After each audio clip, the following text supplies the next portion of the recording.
There, and welcome back to Let's Play 5 Days as Stranger. So let's hear her theory. Actually, I'd rather hear your theory. I don't think Matthew was Sir Roderick's only son. You don't? You read Sir Roderick's diary. He makes references to some monster he helped create, and he doesn't mean Matthew. And Matthew talks about another boy in the house, a boy behind the kitchen door. Those manacles indicate that someone was kept imprisoned in the basement. Where do you think this other son came from? I want to hear what you think first. Okay, just to not be ignorant, I'm gonna say I think Belinda Defoe gave birth to twins. I agree with that. I found Belinda's death certificate. She died about 20 minutes after Matthew was already out. I think it was the second son that did her in. Sir Roderick went practically insane with grief. Blamed the poor kid for her death, kept him locked in the basement, refused to even acknowledge his existence. Can you imagine what that must have been like for the boy? Growing up in a filthy grotto like some kind of animal, given no education, no love. The boy would be completely retarded and insane. Retarded. He probably couldn't tell the difference between one person and another. That's why he kills absolutely everyone who enters the house. He thinks that all Sir Roderick came to torment him some more. But what happened on that day, 15 years later, when Sir Roderick and Matthew disappeared? You found their corpses in the basement, so they were obviously murdered. Question is how and why? I think this one.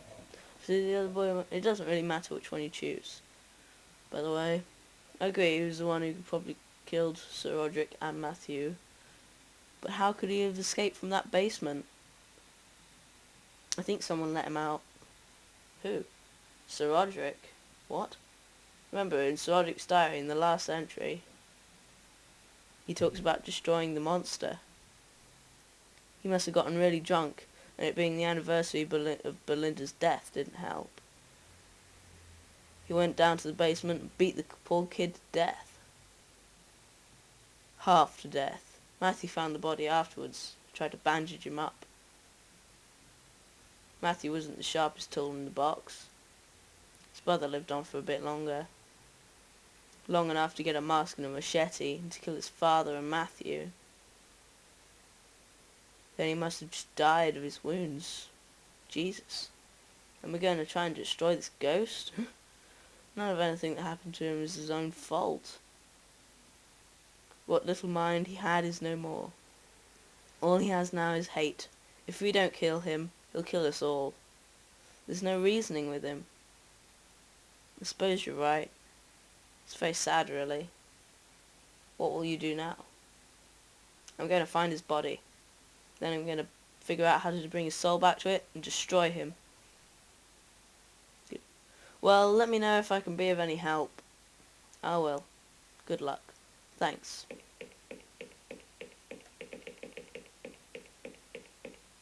So anyway, we're going to go check up on old Jim. And we'll talk to Jim. And I'm going to... Oh wait. Can I ask you a favour? I still have the mask and the apron and the knife from last night. Could you take them and throw them away for me? I really don't like having them around. Sure. Full show. Thank you. No, thank you. Jim? Yes? What happened last night exactly? Well, me and Miss Taylor were in the living room, having sex. Then this big man entered with a mask and tried to kill us with a big knife. We were able to get away, but then we heard Mr. Harty screaming. Miss Taylor told me to wait here. A bit later, she came back and told me that it was you in the mask. I didn't really believe that. She went off to keep guard or something. Then I went into the trophy room and found this wooden doll thing on the floor. Next thing I remember, I was in the bathroom and my head really hurt. Did I really try to kill you? No. But something did, through you. I don't like this place anymore, Mr. Trilby. You and me both. How you feeling? My head still hurts a bit, and I feel a bit woozy. Apart from that, I'm fine. See you later. Okay. So yeah, now I'm gonna go into the library and take a book. One of the black books. Another one of these. There must be something about summoning angry spirits in here. What do you know? There is. It's a book on white magic. Oh no, that's not the right one. Here's one. Black magic book. Arts of black magic and necromancy. Summoning angry spirits to their bodies. Murderous wraiths are indestructible when they can hop from body to body, but tying them down to their old bodies returns them to a partial mortality, a state in which they can be destroyed. Simply enough, place a spirit's original body in a place of fire and death. Return it of its old clothes, then read aloud the following passage, omitting nothing, and I'm not going to read it. Okay.